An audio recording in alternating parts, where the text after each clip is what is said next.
Good morning, everybody, and welcome to the in-person meeting of the Special Children and Learning Committee.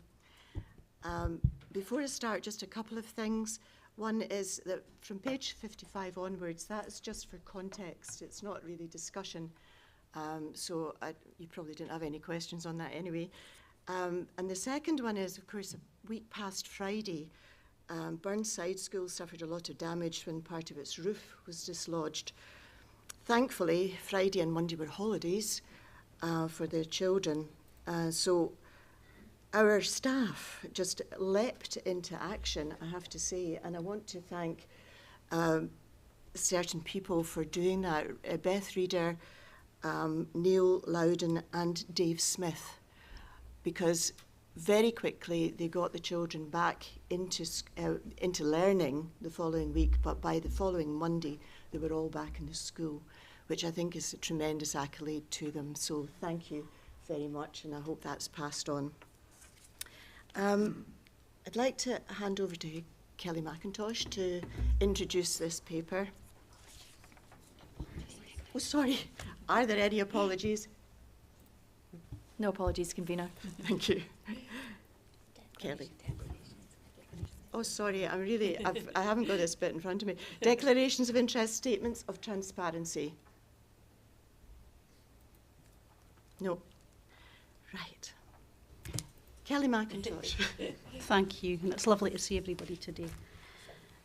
I'd like to introduce agenda item number 3, report 7223, which details the budget efficiencies identified by the Education and Lifelong Learning Directorate for the Angus Council 23-24 revenue budget. As the Director of Education and Lifelong Learning, I seek to ensure improved outcomes for our children, young people and families. Together with my senior leadership team, I have identified budget efficiencies which we feel can reduce expenditure across the Education and Lifelong Learning Directorate and which will have the least negative impact on our children, young people and staff.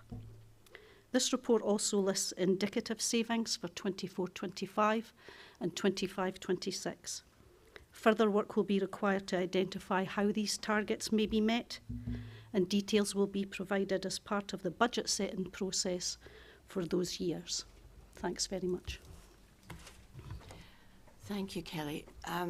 Do we have any questions?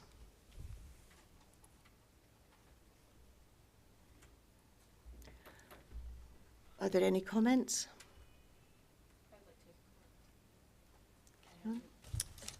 Thanks. I'd like to make a comment and have it recorded if I could.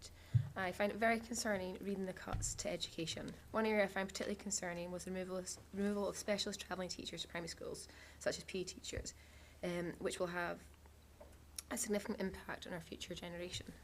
It's essential we create a positive relationship with keeping active at a young age, especially if we are to reduce child obesity, which the Scottish Government want to halve by 2030. I'd also like to say our teachers are already under pressure and now they're expected to provide physical education. We are asking so much of them as it is, and now we're asking for more. Thank you for your comment, but that is for next year. That does not impact this year at all. I'm right in that, aren't I? We're just looking at 23-24 just now. Any other comments? Okay, then we just have the recommendations to note and discuss the Education Lifelong Learning budget, to note and discuss the budget efficiencies, and to agree that feedback and comments will be reported verbally by the Director of Education Lifelong Learning to the meeting of Angus Council on 2nd March 2023, following the conclusion of this committee. Agreed? Thank you.